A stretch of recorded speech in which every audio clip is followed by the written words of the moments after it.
Hey guys, and welcome to a brand new edsretrogeekout. In today's episode, we're gonna do a review of the Teenage Mutant Ninja Turtles Technodrome, released by Playmates in 1990, 2 years after we had already gotten a playset for the good guys, the gigantic double-decker Weapon of Doom, a semi-spherical tank-like metallic mobile fortress, the place where Krang and Shredder reside and plot out their plans to take over the world and once and for all get rid of all those blasted turtles. Designed and built by Krang and his main engineer Dracus in Dimension X, Krang took the Technodrome to Earth, where it was often broken down, without power, or stuck, or, well, you don't just call up AAA for one of these big things, right? We never really saw the Technodrome in all its glory, but as a kid, you could let your imagination do all the work.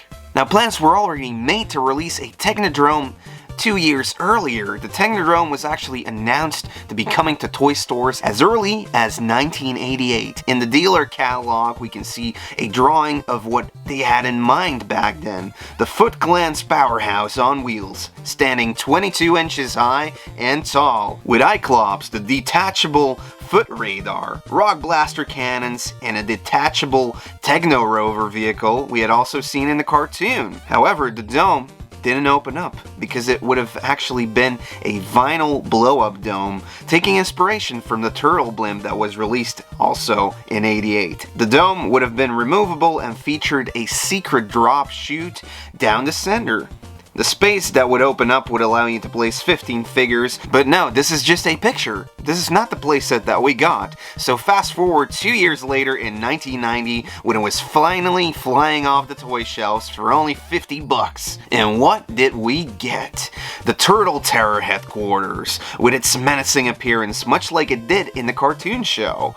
If the outside was enough scenery for your toy playtime, you could even open up the sphere and unfold multiple areas that were crammed inside. Sure, it wasn't the 972 rooms they mentioned in the cartoon, but after a couple of decals and add in some accessories, it could easily do the trick. And now it's time to meet the bulbous Burrowing Battle Base. It's pure Technodrome terror, as two towering levels of devious devices serve your evil whim. On the outside, an evil eye on top of the dome greets you. The tractor treads really move, and there is a secret ooze pit to trick the turtles. There's guns and lasers all over the dome, and enough ledges for you to pose your turtles on. And did I mention it's packed with action features? Welcome to Technodrome Cribs.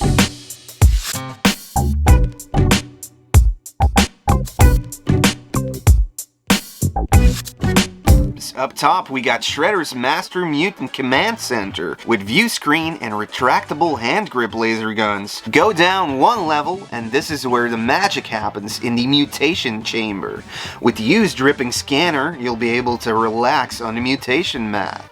And no dome is complete without an interconnection bridge decorated with the best mutant manacles for whenever you have some turtles coming over to hang out. Be sure to watch out for the mandatory playset trapdoor, or you'll end up in the mutant jail cell. Or you could always just take a spin on the spring-loaded brain scrambler. Then in the right wing, you have the Dimension X portal screen and Krang's life support drone, complete with escape hatch to the weapon storage room. And just check out the security system on this set of wheels. If you turn the lever on the turtle smashing I Spy radar, you can just smash those green devils to turtle soup. And did you know when you opened up the spiked back portal cover, you can even connect the Technodrome playset to the sewer playset, combining them into one ultra playset for all your good and bad guys. Now, I didn't own the Technodrome back in the day as a kid, but I totally love owning it as an adult. This is definitely something that I as a kid would have loved. I owned the sewer playset, which was amazing, and this would have just been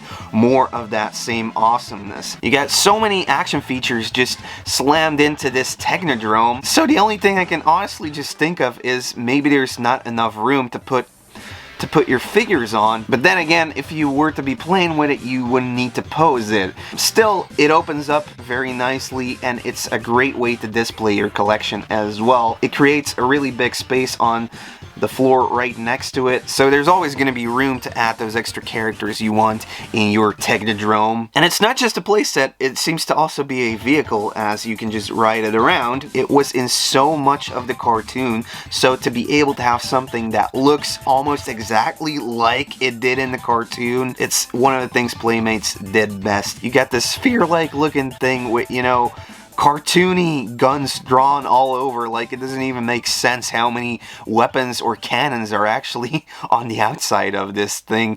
You also could see this coming back in the video games, so if there was no Technodrome made back in the day, it would have been a real shame. And I love that I have this playset in my collection right now. So in the end, I'm gonna rate this playset a 4.5 pizza slices out of 5 because it's simply amazing. Let me know down in the comments below if you had one back in the day, how you experienced the Technodrome, seeing it on the cartoon. And as always, you can subscribe to the channel, leave a like, leave a comment, and if you want to do more, you can always support me on Patreon. Thanks for watching this short review, and I will see you in the next video. Bye!